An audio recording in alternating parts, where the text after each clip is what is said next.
एक गांव था जिसमें सभी किसान रहते थे और वह सभी किसान बहुत ही गरीब थे, जिसके कारण वो लोग अपने खेतों में बहुत मेहनत करते थे।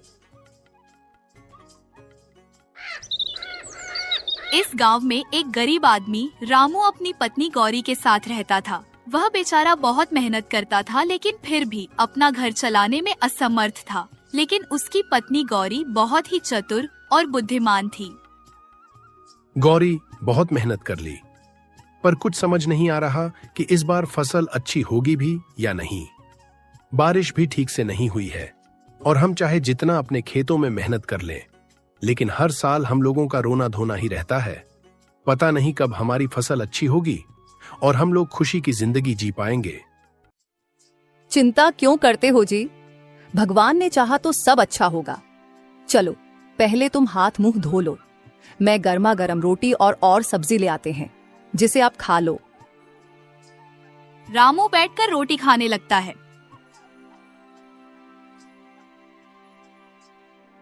देखो रामू, हर समस्या का हल होता है, हिम्मत मत हारो। मैं कुछ सोच रही हूँ, अगर तुम भरोसा रखो तो शायद हम इस मुसीबत से निकल सकते हैं। गौरी, आखिर तुम ऐसा क्या सोच रही हो जिसके चलते हम इस मुसीबत से बाहर निकल सकते हैं? अभी सब बताना ठीक नहीं है, पहले फसल की कटाई हो जाने दो, तब मैं तुम्हें सब समझाऊंगी। इसीलिए पहले फसल की कटाई करो, फिर सभी बात समझना। रामू के चेहरे पर चिंता के बादल छाए रहते हैं, पर गौरी की आत्मविश्वास भरी मुस्कान उसे थोड़ी राहत देती है।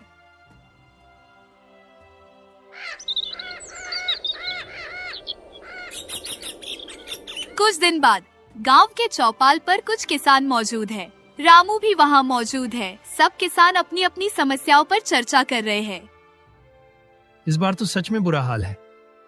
बारिश नहीं हुई तो फसल का आधा हिस्सा तो यूं ही खराब हो गया। फिर हम लोग क्या करेंगे?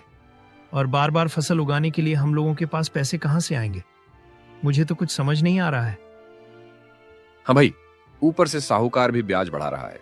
अब तो खेत बेचने की नौबत आ जाएगी और फिर खेत बेचना हमारी एक मजबूरी होगी। यही तो बात है, समझ नहीं आ रहा कि क्या किया जाए। कुछ ऐसा हो जाए जिसके चलते हम लोगों की फसल अच्छी हो जाए तो हम लोग अपना अपना घर अच्छे से चला पाएंगे। सभी किसान आपस में बातें कर रहे थे, तभी वहां गौरी आ जाती है और उन सब से कहती है, तुम लोग यूं ही चिंता कर रहे हो, अगर दिमाग से काम लो तो हर समस्या का हल मिल सकता है। अरे तुम लोग अभी अपने अपने काम में लगे रहो और ज्यादा चिंता मत करो। भाभी, आखिरी समस्या का ऐसा क्या हाल है जो आपको पता है? अच्छा, आप ऐसा करो कि जो भी आपको पता हो आप हम सबको बता दो, जिसमें हम लोग आपकी मदद करेंगे। अभी नहीं, सही समय पर बताऊंगी, पर एक बात का भरोसा रखो, इस बार फसल का नुकसान नहीं होगा। आप बस भगवान पर भरोसा रखो और मेहनत करते रहो। किसान एक दूसरे की तरफ देखते हैं। रामू गौरी की ओर देखा है। उस गौरी की आंखों में उत्साह की चमक दिखाई देती है और उसे अपनी पत्नी पर भरोसा था कि वह कुछ न कुछ उपाय जरूर बताएंगी।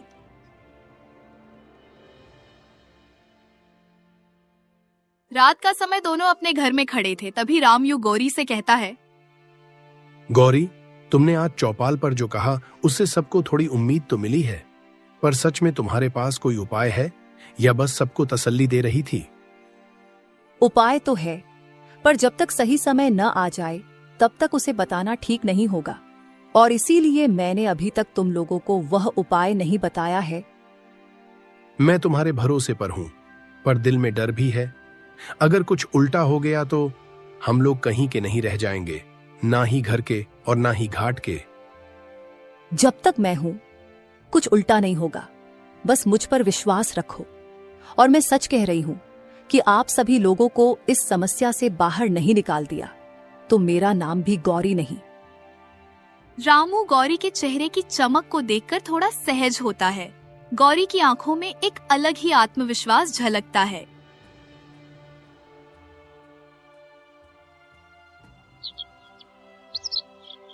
अगले दिन सुबह होते ही गौरी अपने सामने कुछ अनाज के बीज रखकर बैठी थी। तभी रामू गौरी से पूछता है, ये क्या कर रही हो गौरी? और यह अनाज के बीज सामने क्यों रखकर बैठी हो? बस फसल को बचाने का तरीका खोज रही हूं। फसल को बचाने का तरीका सिर्फ इन अनाज के दानों से? गौरी, तुम आखिर कहना क्या चाहती हो? अभी तो मैं कुछ नहीं कहना चाहती हूं, लेकिन हाँ, देखना कुछ दिनों में इसका असर दिखेगा।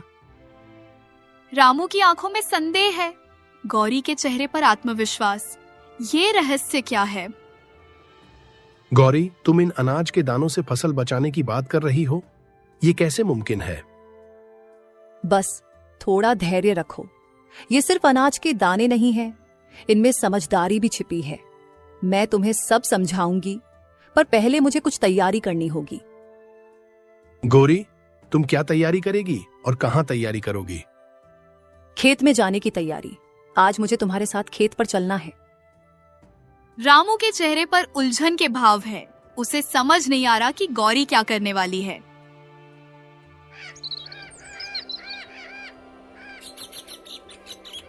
शाम का समय, गौरी और रामू खेत में खड़े हैं। देख रही हो गौरी, ये हाल है हमारे खेत का। यहां से कुछ भी उगने की उम्मीद नहीं है। तुमने कभी गौर किया है कि जमीन के नीचे पानी हो सकता है? हर जगह जमीन के नीचे पानी होता है। क्या मतलब? बारिश तो हुई ही नहीं, तो पानी कैसे होगा? और अगर इसके नीचे पानी ही होता तो हमारी फसल बहुत अच्छी तैयार होती। पानी हो या ना हो, पर इस मिट्टी के नीचे कुछ छिपा है। हमें उसे खोजने की जरूरत है, और मैं एक छोटा सा प्रयोग करना चाहती हूँ। कैसा प्रयोग गौरी? आखिर तुम यहां इसे देखकर कुछ सोच रही हो क्या, और तुम्हें कुछ पता चल रहा है? ये मिट्टी सूखी जरूर है, पर इसमें जान है। अगर इसे सही ढंग से सींचा जाए तो इसमें फसल फिर से लहलहा सकती है।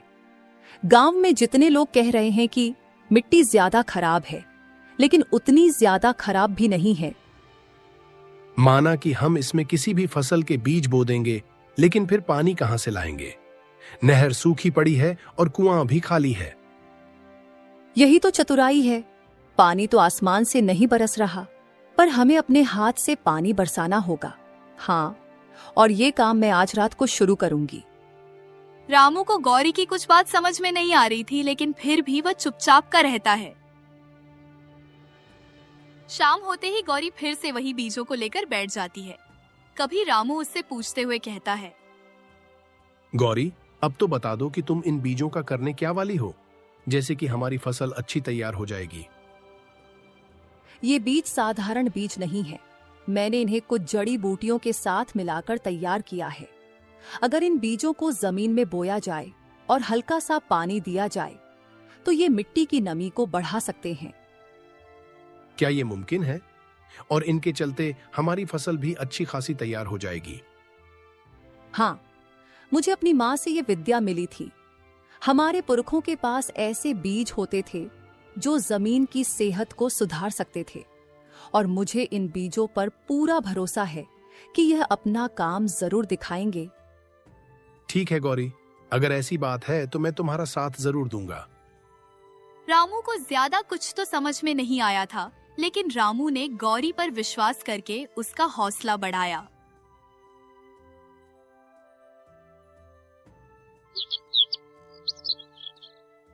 अगले दिन सुबह होते ही दोनों खेत पर खड़े हैं और रामू ने खेत में बीज बो दिए हैं।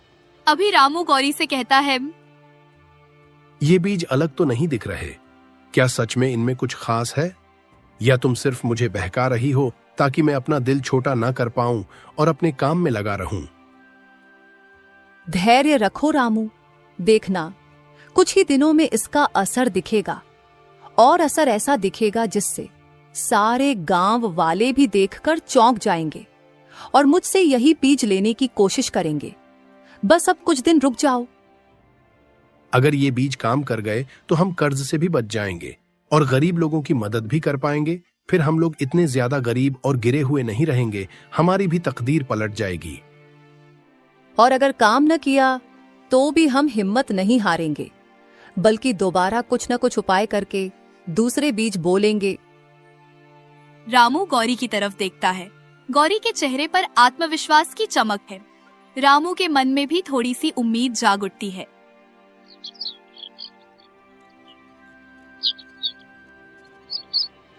रामू गांव में टहलने के लिए जाता है। तभी वहाँ उस गांव का दूसरा किसान उसे मिल जाता है। फिर वह रामू से कहता है, अरे रामू भाई, क्या हाल है? और मैंने सुना है कि तुम्हारी बीवी ने जड़ी बूटियां से कुछ ऐसे अनाज के बीज बनाए हैं जो कि खेत में बो देने के बाद अच्छी खासी फसल देंगे और जल्दी तैयार भी हो जाएंगे। क्या यह बात सच है? हाँ भाई, यह बात तो सच है कि मेरी बीवी ने जड़ी बूटियां से कुछ अनाज के बीज तैयार किए हैं, लेकिन अब उनका हम प्रयोग कर रहे हैं। आज ही उन्हें खेतों में बोकर आए हैं और कुछ दिन बाद अगर उन्होंने अंकुर दे दिए तो शायद हमारी फसल जल्दी और अच्छी तैयार होगी। बस मैं कुछ दिन का इंतजार कर रहा हूं। ओह भाई, अच्छा है जो तुम ही सबसे पहले उनका प्रयोग कर रहे हो, क्योंकि तुम्हारे जैसा किसान गांव में नहीं है और इस गांव का हर व्यक्ति तुम पर विश्वास करता है। और भाई, अगर आपकी फसल अच्छी तैयार हो तो कृपया करके आप मुझे भी थोड़े बीज दे देना, जिन्हें मैं अपनी खेत में बो दूंगा और फिर शायद हमारी भी फसल अच्छी तैयार हो जाएगी। अरे भाई, मैं जरूर बीज दूंगा, और तुम्हें ही नहीं, इस पूरे गांव के हर किसान को, क्योंकि मेरी तरह हर कोई मुसीबत में और गरीबी में जी रहा है और मैं नहीं चाहता हूं कि कोई किसान गरीबी में जिए। इसीलिए मैं हर किसान को बीज दूंगा। रामू भाई, तुम्हारा बहुत बहुत धन्यवाद जो तुम खुद की स्थिति में दूसरों की तुलना कर लेते हो और उनके बारे में अच्छा सोचते हो। सलाम है तुम्हारी ऐसी सोच को।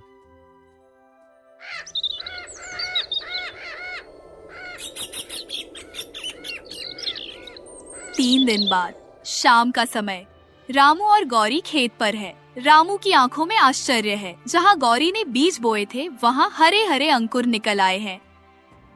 गौरी, ये कैसे हुआ? ये तो सच में अंकुर फूट गए।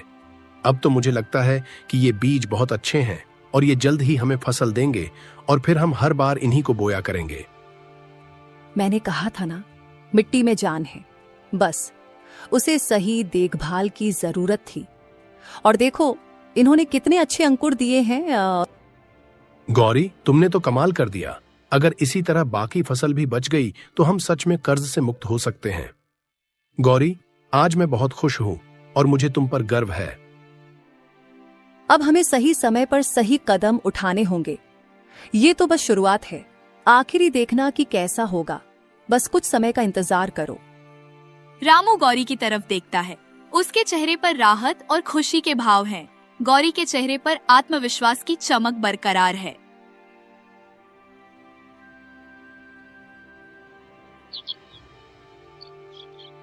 सुबह का समय, गौरी घर में बैठी है। पास ही रामू बैठा हुआ है। दोनों के चेहरों पर आशा और चिंता का मिला जुला है। गौरी के सामने वही बीज रखे हुए थे। गौरी, जिन बीजों को तुमने बोया था उनसे अंकुर तो फूट गए हैं, पर ये काफी नहीं है। अगर बाकी खेत की फसल नहीं बची तो ये छोटा सा हिस्सा हमें कर्ज से नहीं बचा पाएगा। हमें और उपाय भी करने होंगे। जानती हूं, पर ये छोटी सी शुरुआत ही हमें आगे का रास्ता दिखाएगी। पहले मैं देखना चाहती थी कि ये बीज सही से उगते भी हैं या नहीं। अब जब अंकुर फूट गए हैं तो बाकी खेत को भी बचाया जा सकता है। इसके लिए हमें गांव के दूसरे किसानों को साथ लेना होगा। अगर सब मिलकर इस तरीके को अपनाए तो पूरा गांव इस मुसीबत से बच सकता है। क्या बाकी किसान तुम्हारी बात मानेंगे? वे तो पहले ही हिम्मत हार चुके हैं। मुझे तो नहीं लग रहा है कि वो तुम्हारी बात मानेंगे। मानेंगे। जब उन्हें इस खेत के अंकुरों के बारे में पता चलेगा तो उनके भीतर भी आशा जागेगी। पर इसके लिए हमें सही ढंग से बात करनी होगी, तभी वो हमारी बात पर विश्वास करेंगे। रामू गौरी की ओर देखता है। उसकी आंखों में संदेह है, लेकिन गौरी के आत्मविश्वास को देखकर उसे भरोसा होने लगता है। गांव की चौपाल। गांव के सभी किसान एक जगह इकट्ठा है। उनके चेहरों पर चिंता और थकान के भाव है। कुछ किसान आपस में धीरे धीरे बात कर रहे हैं। गौरी और रामू चौपाल के बीच खड़े हैं। भाइयों, हम सबकी हालत एक जैसी है। फसल सूख रही है, कर्ज बढ़ रहा है और बारिश का नाम और निशान नहीं है। यही तो हम सब कह रहे हैं रामू। अब तो खेत बेचने की नौबत आ रही है। अब तो घर चला पाना भी मुश्किल हो गया है। पर हमारे पास एक रास्ता है। मेरी गौरी ने ऐसा उपाय निकाला है जिससे फसल को बचाया जा सकता है। मैंने कुछ खास बीज तैयार किए हैं ये बीज मिट्टी की नमी को बनाए रखते हैं और फसल की जड़ों को मजबूत करते हैं। मैंने अपने खेत के एक हिस्से में इन बीजों को बोया था। अब वहां अंकुर निकल आए हैं। ये कैसे मुमकिन है? बिना पानी के अंकुर कैसे फूट सकते हैं? मुझे तो तुम्हारी बात पर विश्वास भी हो रहा है। ये बीज खास जड़ी बूटियों से तैयार किए गए हैं। अगर हम इन्हें सही तरीके से बोए और थोड़ा थोड़ा पानी दें, तो बाकी फसल भी बच सकती है। पर अगर ये तरीका काम न किया तो? अगर काम न किया तो नुकसान क्या होगा? वैसे भी फसल तो पहले ही सूख रही है, पर अगर ये तरीका काम कर गया तो पूरा गांव कर्ज से बच जाएगा। हाँ, तुम हम लोगों को वही बीज दे दो, हम लोग भी उन्हें वो लें। हाँ, मैं तुम लोगों को बीज जरूर दूंगी, बस तुम लोग अब नैनो की तैयार करो।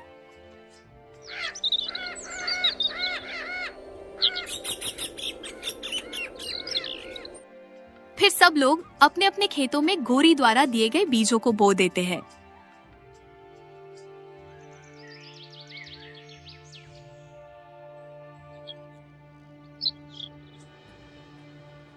कुछ दिन बाद सबकी फसल अच्छी तैयार हो जाती है।